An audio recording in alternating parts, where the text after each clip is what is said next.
તો નડિયાદમાં વ્યાજની ઉઘરાણી કરતી મહિલાના સીસીટીવી સામે આવ્યા છે। જ્વેલર્સની દુકાનમાં મહિલાએ પઠાણી ઉઘરાણી કરી હતી।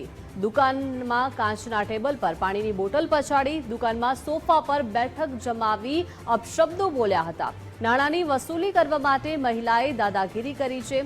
મહિલાએ ખોટી રીતે ફસાવા જ્વેલર્સના માલિક સામે ફરિયાદ નોંધાવી હતી। રૂપિયા આપ્યા પણ વસ્તુ ન આપી હોવાનો દાવો કર્યો હતો। જો કે હવે મામલો જ કંઈક અલગ હોવાનો સીસીટીવીમાં ખુલાસો થયો છે।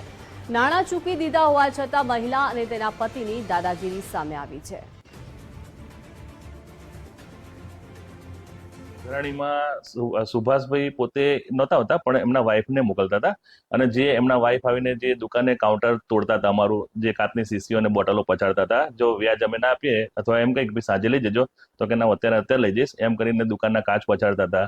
એના સીસીટીવી ફૂટેજ છે અને રેશમાબેન પટેલ એમના ભાઈ ઉત્તરસંડા જે ચિરાગભાઈ પટેલ છે એને મોકલતા હતા અમારા ઘરે, અને ધાક ધમકી આલીને કે તમને રસ્તામાં ઈંટો મારીશ અને તમારી ગાડીના કાચ તોડ નાખીશ, રસ્તામાં ગમે તેમ લોહી લુહાણ કરી નાખીશ એવી ધમકી આલતા હતા રેશમાબેન પટેલ, એમના ભાઈ ચિરાગભાઈ। હવે અમે વ્યાજની રકમ તો ક્યારની ચૂકતે કરી દીધી છે, અમે જો ઠોસ પુરાવા છે, વ્યાજ પણ આપી દીધેલું છે।